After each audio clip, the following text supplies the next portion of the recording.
everyone, it's me again. I'm Lena, and in this video I'll be talking about my main video, which is on the topic of data recording in patient care. Now, what is data recording? Well, data recording is exactly what it sounds like. It's recording data in patient care or as a healthcare professional.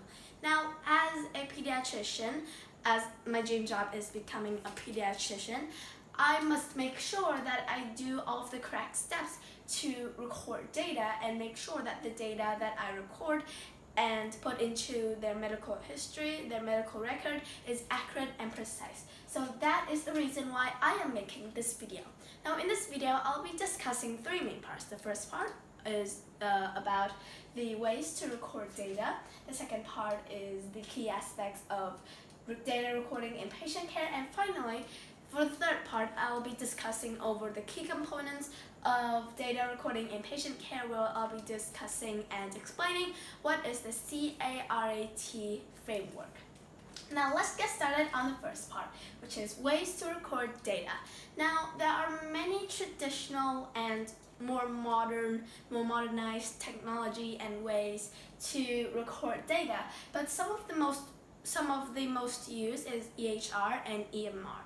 Well, these are two of the most used ways to store, manage, and share patient info. So these are the digital platforms where I can access and share and manage all of those patient info with other healthcare professionals.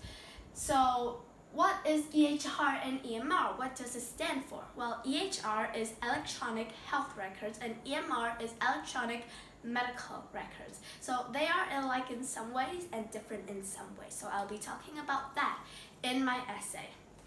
Now, for the some of the other ways to record data are handwritten notes, like doctor's notes, progress reports, diagnostic results. So paper is the more traditional way of recording patient records, recording data. Other forms of data recording is imaging and diagnostics, which can include X-rays, MRI, photography in medicine. There's also administrative data, which will include schedules, some billings or some bills from the patient, from the doctor to the patient, and then demographic info. So some examples, I have some pictures for this. So for the doctor's notes, this could be progress reports or handwritten notes. For example, I have a note of the doctor here. This is the note of the visit. I'll show it here. So this is primary care visit. Subjective. The patient complains of chest pain that started earlier today. So this is the subjective data. What the doctor is. This is what the doctor is talking about in the subjective data. Objective data are the vital signs are normal. 130/80. The physical exam reveals tenderness upon palpation in the chest area.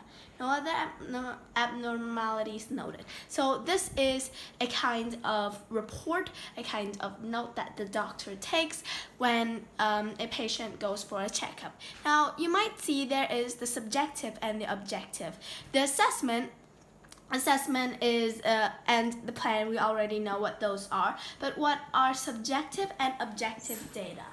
Well, subjective data is info reported by patients, for example, the pain levels, the symptoms, basically all of the symptoms that the patient reported. Then the objective data are the measurable and just the data that can be measured and observed. So as you can see in this note here, subjective, the patient complains of chest pain, so that is a symptom. And then the objective, vital signs are normal, and this is the amounts that was taken, that was noted down. So that is the subjective and objective data. Now there are also bills and also schedules. So for example, this is a schedule of the patient. on Monday, there could be a doctor visit, rest and recovery for different patients. So this is a schedule of a normal doctor in a day-to-day basis. And there's also an analysis of MRI, X-rays, in this case X-rays, and this is imaging and diagnostics. So this is an example of one way of recording data as well. And finally, this is the hospital medical billing invoice. So this is the bill. So as you can see, $150 plus $200 is $350. So that is the total cost for John Casper, which is this patient here. And those are some of the examples that I want to show you about in the some of the ways to record data. Some other ways to record data could be remote monitoring data, or RPM. So for example, it could be accessed through Wi-Fi, the internet, or Bluetooth. So those are medical devices or apps and things like that. Similar to the RPM, there's patient-generated health data, which is information recorded and collected through wearable devices like Apple Watch. It could monitor our heartbeat, our breathing rate, or our sleeping times as well. So there could be info recorded through wearable devices, like I said, for the Apple Watch or smartwatch. There are apps and home monitors. So these are some of the ways to record data. Moving on to the second part, the key aspects of data recording in patient care. Now, there are four main types of aspects I want to talk about. Firstly, the purpose. What is the purpose of data recording in patient care? Now, the purpose of data recording in patient care is to store data, manage data, of course, for immediate patient care, decision-making, and documentation. So that is the purpose of data recording in patient care. Next, the types of data. Now I've talked about objective data and subjective data. So those are the two main types of data that I'll be talking about in this video. So objective data, again, is the measurable and observed data, while subjective data is the data that is recorded and complained by the patient, reported by the patient of symptoms, for example, chest pain or coughing up blood, or having difficulty breathing. So those are some of the symptoms and pain levels. Some methods of recording data I've talked about there: EHR, EMR, paper-based notes, diagnostic results, imaging, etc. So there are a variety of ways to record data in patient care. Some of the key challenges of data recording in patient care. Firstly, of course, in the hospital, many doctors need to be able to make a report of that patient per day. So as you can see from the schedule that I've given you earlier, there are a lot of patients in a day. So they need to write a report for each patient and then give it and then update it as well. So because of the high volumes of data and increased reporting demands, that will burden the staff. Also,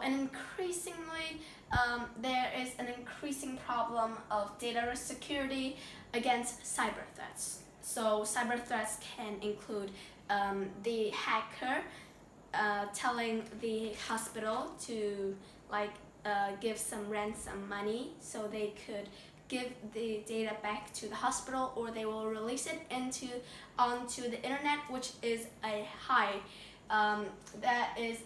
challenge, a high-risk challenge. So those are some of the key aspects of data recording in patient care.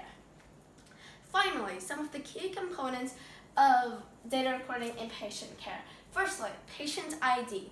There's also medical history, medication, allergies, progress notes, treatment records and orders, diagnostic orders, and also consent and legal forms. The ninth component is discharge summaries, and finally is the provider ID. So those are some of the components of data recording in patient care. So those are some of the components that must be on the medical record. Now, playing in part with this is the carrot framework, or the CARAT. I'll write it down on the board here. CARAT framework. So what does CARAT stand for?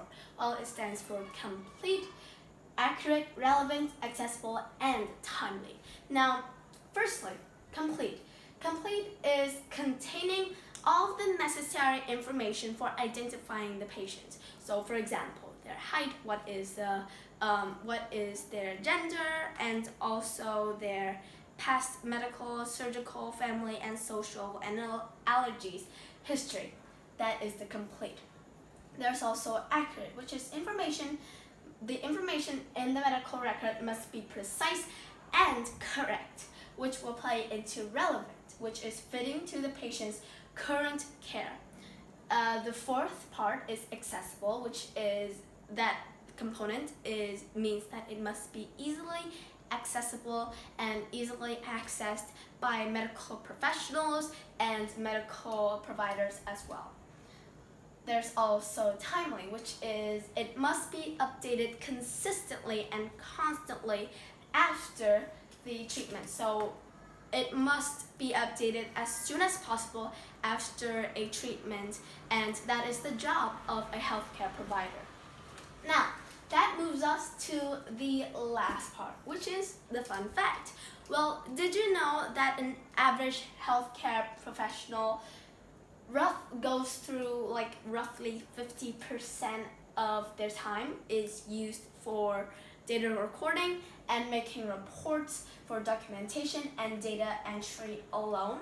Well, that is more than 50% of their time. So that will reduce the time that they will need that they will use for caring to the patient. So that is one of the challenges again of data recording in patient care. But anyway, that is the end of my video on data recording in patient care.